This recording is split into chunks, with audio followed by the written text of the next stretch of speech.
Assalamualaikum warahmatullahi wabarakatuh. Selamat pagi, salam sejahtera untuk kita semua. Bagaimana kabarnya? Apakah masih sehat semua? Alhamdulillah, senang kembali bisa ketemu dengan peserta didik semua dalam pembelajaran jarak jauh IPA yang hari ini adalah pertemuan yang ke-9 ya. Bagaimana belajar dengan IPA? Apakah peserta didik semua menemukan kesulitan-kesulitan? Nah, silakan bertanya Bapak melalui Japri WA. Insya Allah Bapak akan layani. Seperti biasa, sebelum kita belajar, marilah kita berdoa menurut agama dan kepercayaan masing-masing. Semoga apa yang kita pelajari hari ini mudah dicerna dan kita paham materi apa yang akan kita bahas.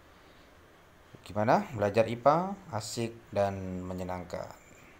Oke, pertemuan yang ke-9 ini Bapak khususkan untuk membahas tentang keterampilan pengamatan, klasifikasi, dikotom, dan kunci determinasi. Dikarenakan dari tugas yang Bapak berikan ternyata masih banyak peserta didik yang belum paham bagaimana membuat kunci determinasi ya. Walaupun ada beberapa peserta didik yang sudah mampu menjawab dengan benar. Sebelum ke sana tentu Bapak akan memberikan yang panduannya atau hal-hal yang perlu diperhatikan sebelum pembuatan kunci determinasi. Yang pertama, ini di buku ada, di buku paket IPA yang peserta didik semua pinjam di perpustakaan. Yang pertama dalam pembuatan kunci determinasi adalah kunci harus dikotomi ya.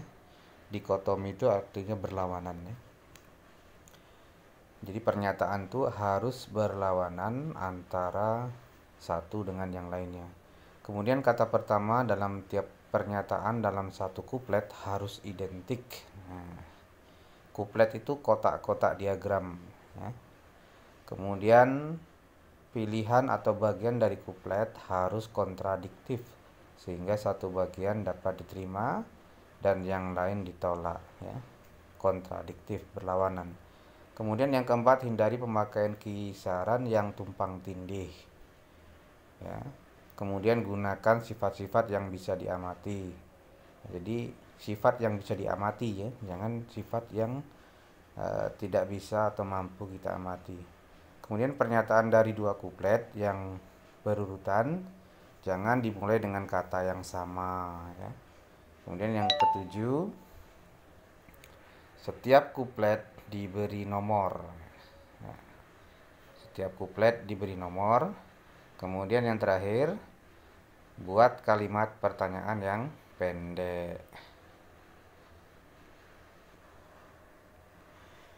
Oke, kita langsung ke soal yang akan kita bahas. Kemarin Bapak suruh kalian mengamati 9 hewan ya. Hewan ini sebenarnya kalau kamu paham, kamu perhatikan, semuanya termasuk hewan vertebrata. Jadi syarat utamanya adalah kalian harus membaca 5 kingdom pelajaran sebelumnya terkait dengan animalia, kingdom animalia ya. Di kingdom animalia ini terbagi menjadi 5 kelas. Ada Pisces, ada amfibi, reptil, aves, dan mamalia. Nah, adik-adik semua atau peserta didik semua harus tahu ciri-ciri yang bisa diamati dari perbedaan kelima kelas tersebut. Ya. Ini ada 9 hewan. Nah, cara berikutnya bagaimana kita mengelompokkan makhluk hidup yang Bapak buat ini atau sudah Bapak tentukan ini 9 hewan. Caranya kita buat seperti berikut ya. Ini Berdasarkan daftar hewan tadi, isilah semua kolom ya, dan buat nomor pada setiap kuplet diagram kunci dikotom berikut. Pertama, kita kelompokkan nama hewannya dalam sebuah kotak yang kita sebut dengan kuplet ya. Masukkan semua hewannya, nomor 1 ikan mujair sampai dengan kambing. Setelah itu baru kita buat pernyataan yang kontradiktif ya, atau kita buat dikotomnya. Misalnya yang di atas kita buat yang menyusui anaknya, jadi hewan yang menyusui anaknya. Kemudian yang di bawah tentu berlawanan, yang tidak menyusui anaknya. Dari poin 1 sampai 9 yang menyusui anaknya hanya 2 ya, kelelawar, kambing ya. Kemudian yang tidak menyusui anaknya adalah selebihnya. Kemudian langkah berikutnya, ini kuplet ya, kita buat kuplet dikotom atau pernyataan kontradiktif tadi. Kemudian berikutnya kita buat nomornya ya. Setiap yang berlawanan dikotom kita buat kode nomornya, berarti 1A untuk yang atas, 1B untuk yang bawah. Kemudian yang menyusui anaknya karena dia sudah mengarah ke jenis yang sama, maka kita masukkan ke dalam kelas mamalia ya. Kita masukkan ke dalam kupletnya, kuplet terakhir. Apakah perlu dibuat nomor? Tidak perlu, karena dia tidak ada pengelompokan lagi. Selanjutnya adalah yang 1B, kita lihat. Yang tidak menyusui anaknya ini apakah masih bisa dibagi lagi, diklasifikasikan lagi? Bisa ya. Nah, makanya kita buat kunci dikotomnya yang berlawanan, yang bisa diamati, misalnya tubuh ditutupi dengan bulu apa aja ya, hewan apa aja. Kemudian yang satunya lagi kontradiktifnya adalah tubuh tidak ditutupi dengan bulu ya. Yang ditutupi dengan bulu ayam, kemudian itik, kemudian selebihnya berarti tidak ditutupi dengan bulu. Kemudian setelah itu kita buat nama, setelah 1A 1B, kemudian kita lanjutkan 2A ya, kemudian 2B. Kemudian 2A ini apakah masih bisa dibagi lagi? Oh, ternyata sudah sejenis atau sudah sama ciri-cirinya, maka kita masukkan dalam kelas Aves ya, Aves. Kemudian yang 2B masih bisa dikelompokkan, masih bisa dikelompokkan. Kita buat kunci dikotomnya, misalnya yang kita amati bergerak dengan sirip ya. Jadi dari ikan mujair, bandeng, katak, kura-kura, ular, yang hewan yang tubuhnya tidak ditutupi dengan bulu, yang bergerak dengan sirip itu ada 2, yaitu ikan mujair dan ikan bandeng. Kemudian lawannya tentu yang bergerak tidak dengan sirip, ada 3 ya, katak, kura-kura, dan ular. Langkah berikutnya kita buat nomor ya, seperti biasa, berarti 3A 3B.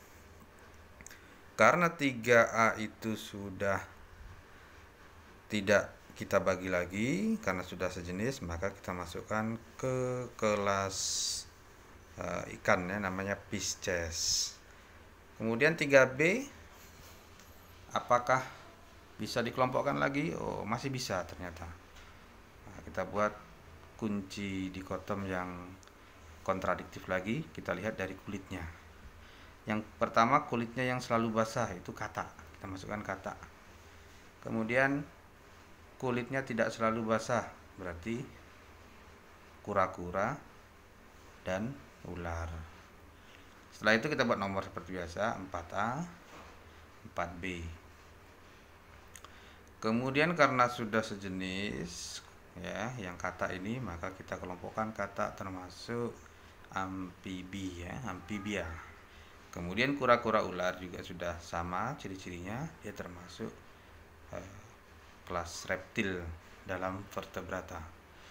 Nah, selesai kita mengklasifikasikan 9 hewan yang telah Bapak tentukan.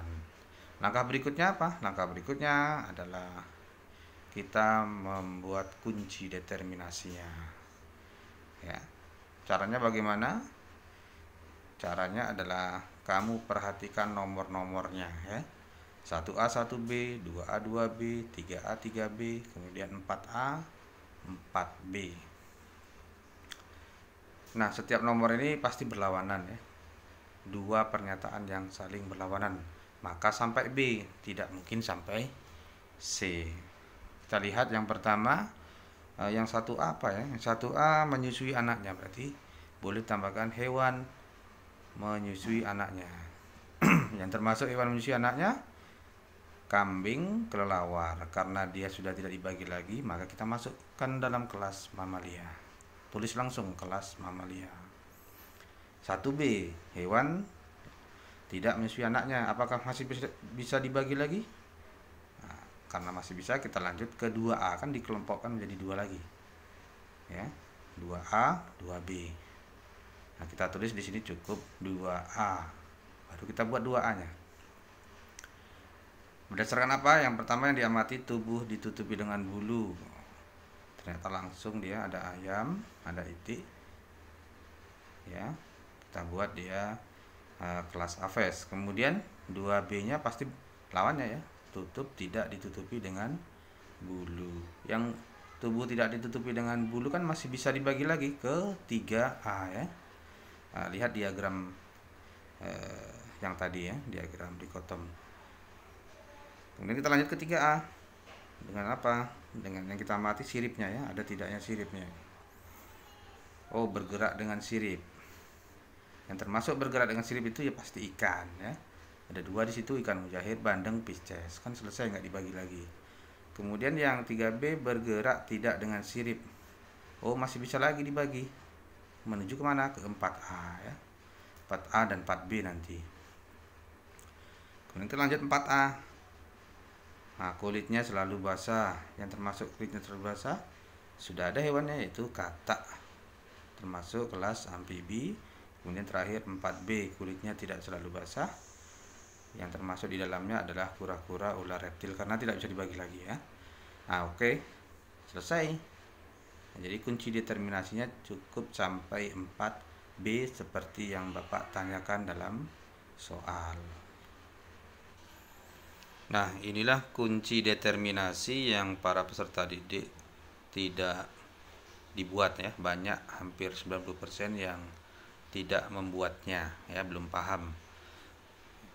Misalnya berikutnya, setelah kita membuat kunci determinasinya seperti ini, langkah berikutnya, pertanyaan berikutnya ya, ada pertanyaan yang Bapak berikan 2 pertanyaan. Sebutkan kunci determinasi reptil. Yang kedua, sebutkan kunci determinasi Aves. Bagaimana cara menjawabnya ya?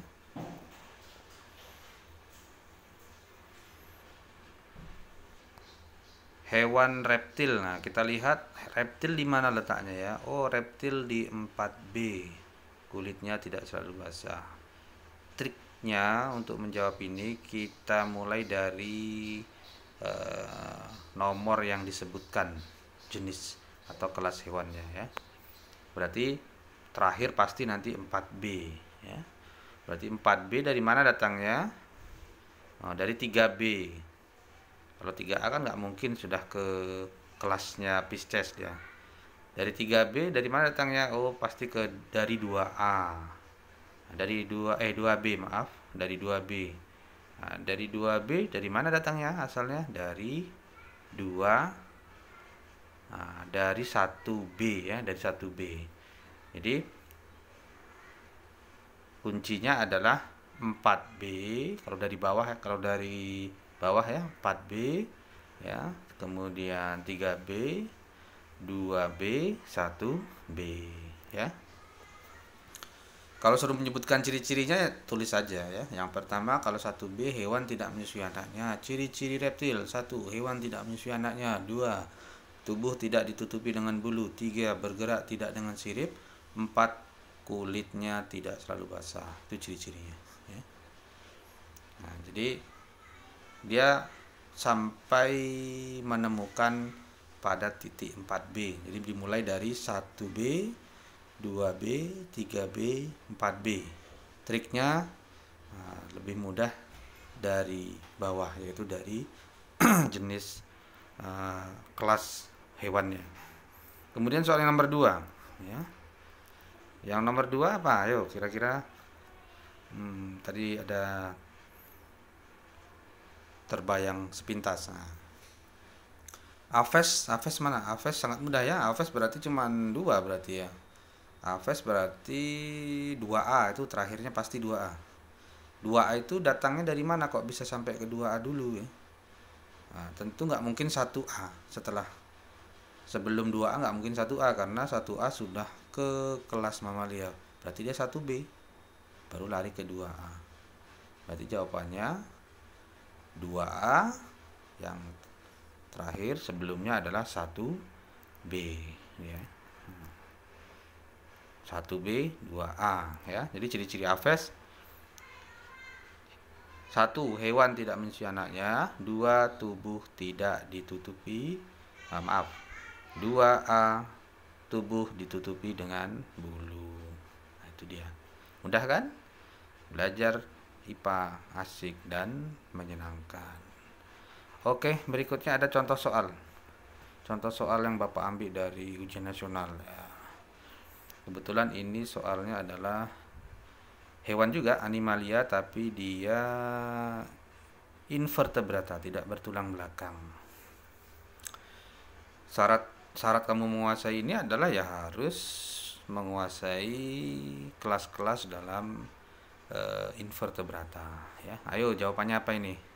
Urutan identifikasi yang tepat untuk udang adalah, udang itu termasuk kelas arthropoda ya. Arthropoda namanya Crustaceae. Berarti pasti jawabannya terakhir itu 4A. Berarti antara pilihan A atau B. C sama D itu pasti salah. Nah, 4A ini datangnya dari mana? Oh, ada 2 di sini pilihannya, 3A atau 3B. Nah, makanya harus tahu ciri-ciri dari udang. Oh, ternyata udang itu kalau kamu searching di googling di internet, itu dia mempunyai kaki 5 pasang atau 10 buah, berarti 3A ya. Nah, 3A ini datangnya dari mana? Oh, dari 2A ya. Nggak mungkin 2B, karena 2B sudah ke jenis atau kelas moluska. 2A berarti berikutnya lagi setelahnya, sebelumnya adalah 2A itu datangnya dari 1A ya, 1A. Berarti jawabannya adalah B. 1A, kemudian ke 2A, kemudian ke 3A, kemudian ke 4A ya. Oke, sangat mudah kan? Sangat mudah dalam melihat atau memahami kunci determinasi. Ini kebetulan adalah hewan. Baik, pertemuan kita hari ini cukup sekian. Mudah-mudahan dimengerti. Boleh bertanya kepada Bapak di dalam Google Classroom juga boleh, di dalam WA Japri juga boleh. Jangan lupa pertemuan berikutnya yaitu hari Jumat kita melakukan ulangan yang kedua atau penilaian harian yang kedua khusus bab klasifikasi makhluk hidup. Silahkan baca buku paket yang kalian pinjam di perpustakaan, slide materi PDF, dan link YouTube pembelajaran IPA di channel YouTube Bapak. Juga Bapak linkkan di Google Classroom semuanya ya. Dan kuasai semua tugas yang Bapak berikan, termasuk yang paling penting adalah hari ini. Oke, terima kasih. Akhirul kalam billahi taufik wal hidayah. Akhirul kalam wabillahi taufik wal hidayah. Assalamualaikum warahmatullahi wabarakatuh.